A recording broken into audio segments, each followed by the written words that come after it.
and today's pop-up tutorial is going to feature Sizzix Pop and Cuts, and I'm very excited about this cool technique I'm going to teach you to make a little spinner action on the Pop and Cut.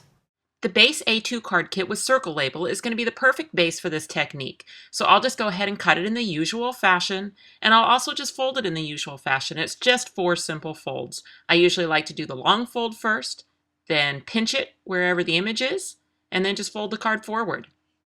Now, a spinner is a really easy technique. You just need a strip of paper. I'm going to go with an 1.5 inch strip, and then I'll turn that in my trimmer and I'll score it at 2 inches, and then I'll slide that score line out to just about 1.25 inches, a little bit less than 1.25 inches, and then 1 1/8 inches, but actually I can cut it there because that's the end of my strip. And then I'm just going to fold those 2 folds.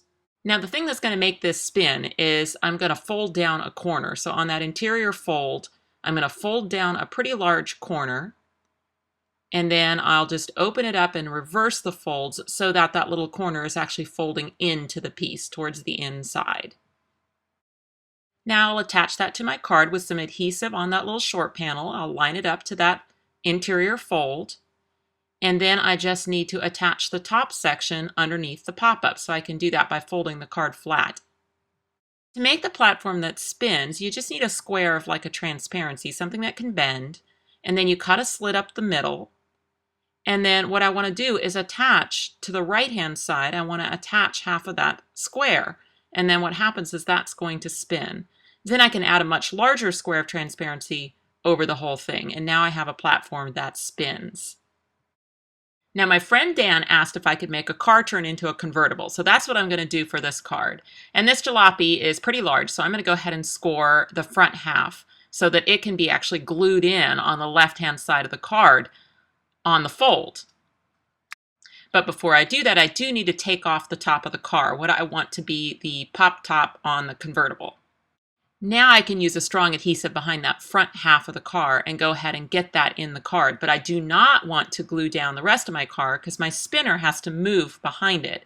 So the trick here is just to see where your spinner ends. And I was hoping, and it worked, that my little staple could look like the handle, the door handle of the car, and my spinner can still spin behind it.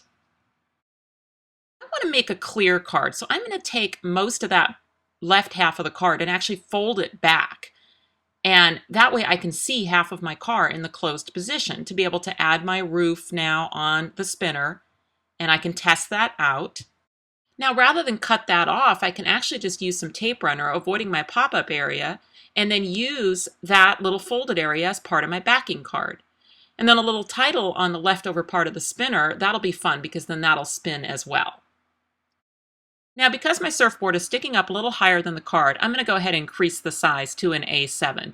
And I'm going to use a clear front and then a patterned paper back. I'm going to use my Hello Sizzlet set to cut one of those vine flourishes, and then I'll just kind of weave in the tail in the spinner area and then just kind of arrange it until it's in a location where it's hidden when the card is closed, but then it's part of the spinner action that will pop up. So Dan, I hope I made you proud with my instant convertible. Now, I always like to make an alternate color version of my cards when I do these little pop-up tutorials. They don't usually make the video, but in this case I needed it to because I had fashioned my cool little hearse, but I had made it out of a rigid mat board and I realized I couldn't fold it. So necessity is the mother of invention. I decided to cut a tombstone-shaped hole in the front half of my card and let that rigid car then go through that hole onto the front. Now I made my spinner just like I did before. I did cover that interior portion just so that it wouldn't be so bright green. But other than that, I just followed the exact same method to get my spinner into the card, including that little transparency square with the cut up the middle and then the larger transparency. But the secret here is however tall the little lip is, I need to elevate my image, in this case my hearse, higher than that. So I use some foam strips there behind the car. And another little trick is you can use a paper clip to kind of test the location of your spinning item just to make sure you get it where you want it before you glue it down. So there you have it, 2 ideas for using a little spinner behind the old jalopy die, making an instant convertible and a spooky, spooky hearse. Now I'd love to see what you can come up with.